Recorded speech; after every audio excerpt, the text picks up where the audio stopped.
انا بعد ما شفت الفيديو ده حبيت اطلع اقول كلمتين للخطيب.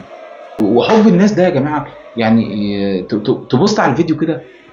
بيبو بيبو بيبو بيبو بيبو. شوف الناس وهي قاعده وبتنادى عليه وهو وراح وقف وسطهم كده. وايه الجمال ده؟ ايه العظمه دي؟ ده ايه الحلاوه دي؟ ده ايه الجمال اللي الاهلي فيه ده؟ ده رئيس نادي الاهلي واحنا بناخده في وسط احضاننا كده وبنتصور معاه وفي تواضع وفي كل حاجة. لا يا جماعة، لا لا، الموضوع مختلف. الموضوع بنتشرف بيه. احنا مبسوطين ان انت رئيس نادينا بيبو، واحنا مبسوطين ان انت راجل بجد ولا كل الرجال.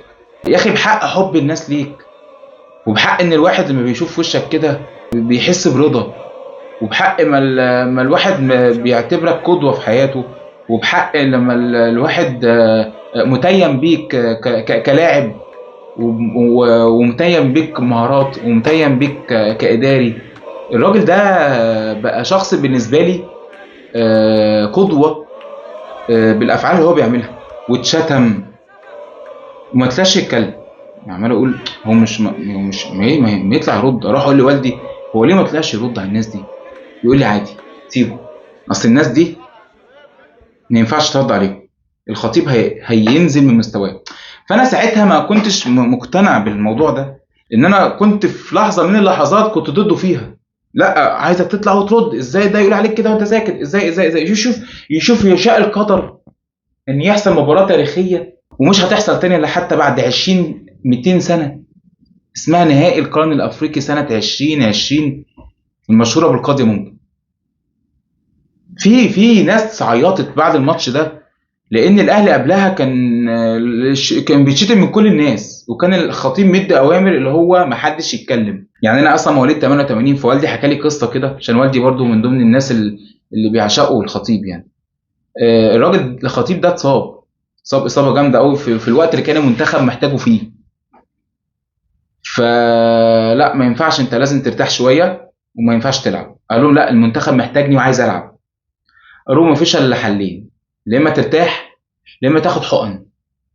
الحقن دي هتخليك تلعب كويس، لكن ليها اضرار بعد كده لما تكبر. ودليل على كلامي ده، لو انتوا ركزتوا في مشية الخطيب دلوقتي ليه بيمشي بيعرج عشان خاطر الحقن دي.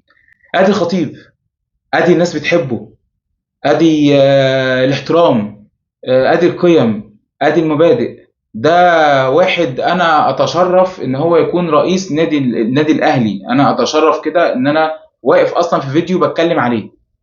هتقول لي انت مأفور حميدو، وانت اصلا من ضمن الناس اللي كنت بتنتقده في قرارات معينه وكده. هقول لك ماشي، عادي. انا ايه المشكله اما اطلع اقول مثلا لا يا كابتن خطيب انا شايف ان القرار ده غلط؟ ايه المشكله يعني؟ ودي معناه انا بكرهه؟ لا طبعا، لا طبعا. مش عارف، يقول لك زي المثل بيقول لك مش حاجه كده، ايه يعني، اللي هو ايه، اجي على ابن عمي وما ما حدش يجي عليه، حاجه زي كده يعني.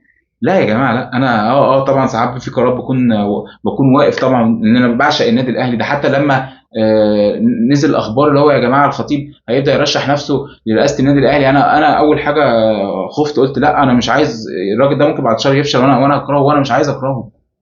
انا بحبه. اتمنى الفيديو ده يوصل لك.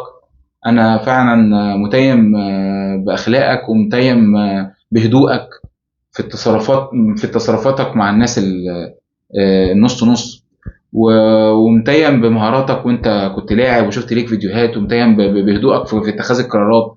ان ساعات انا برضو بكون في قرارات بسيطة بكون بعقب عليها، بس ده برضو لا يفسد من الود قضية يعني. انا متيم بالراجل ده صراحة، انا بحبه جدا.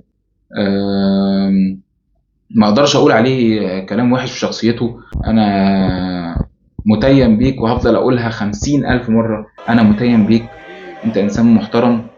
وانا لما شفت الفيديو ده انا حبيت صراحة اطلع اقول في حقك كلمتين حلوين.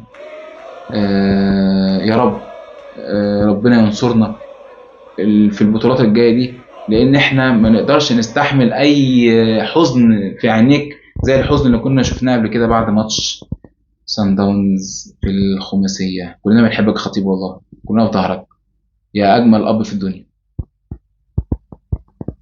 حركة ضاحكة.